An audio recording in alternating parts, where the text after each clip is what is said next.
এইটা আমরা শিখব ইন এবং বাই এর ব্যবহার। পার্থক্য আমরা দেখেছি, ইন আর বাই এর ব্যবহারটা আমরা দেখব, যেটা খুব ইম্পর্টেন্ট, পরীক্ষায় কাজে দেয়, আমরা ব্যবহার করতে হয়।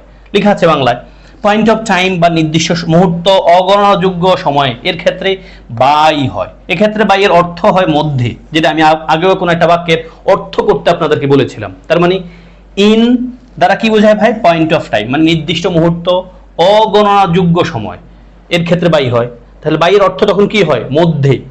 যেমন we have to go by 7 PM, আমাদেরকে 7টার মধ্যেই যাইতে হবে। 7টার মধ্যে মানে কি? 7টা ক্রস করা যাবে না কোনোভাবে।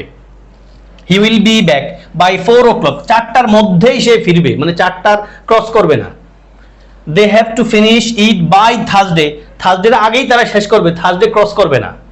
অন্যদিকে এটা ছিল বাই। ইনের ব্যবহারটা কি ভাই? ইনের ব্যবহারটা হলো point of period of time, যেটাকে বলি গণনা করা যায় এমন সময়, এর ক্ষেত্রে ইন ব্যবহৃত হয়। ইনের মানে হলো পরে অর্থ দেয়। যেমন hurry up the train lives in 5 minutes, দ্রুত করো, ট্রেন 5 মিনিট পরেই ছাড়বে, এমনটা বোঝাচ্ছে। তার মানে দ্রুত করো ইন দ্বারা কি বোঝায়? 5 মিনিট পরে ছাড়বে, এমনটা বোঝায়। বাই মানে নির্দিষ্ট সময়ের আগেই, সময়ের মধ্যেই, ইন দ্বারা পরে। Then hurry up we have to go in 5 minutes, মানে কি?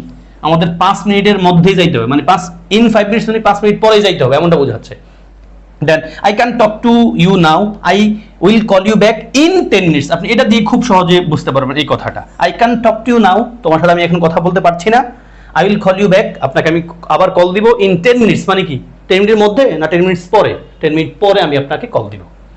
তাহলে ইন আর বাই এর পার্থক্য ক্লিয়ার। বাই মানে ভাই নির্দিষ্ট একটা সময় থাকবে, বাই প্লাস নির্দিষ্ট সময়, ওটা তারা বোঝাবে ওই নির্দিষ্ট সময়টার আগেই। আর ইন একটা সময় থাকবে, নির্দিষ্ট না সেটা।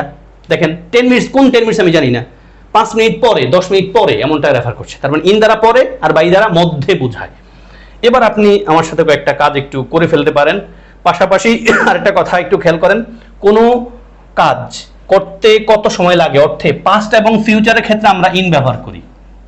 দেখেন I did it in 1.5 hour, আমি 1.5 ঘন্টা এটা করলাম বা করেছিলাম, যাই বলি আমরা। তাহলে ইন আমি এটা 1.5 ঘন্টা করেছিলাম, তার মানে কোন একটা কাজ অতীতে বা ভবিষ্যতে করার ক্ষেত্রে আমরা ইন ব্যবহার করি।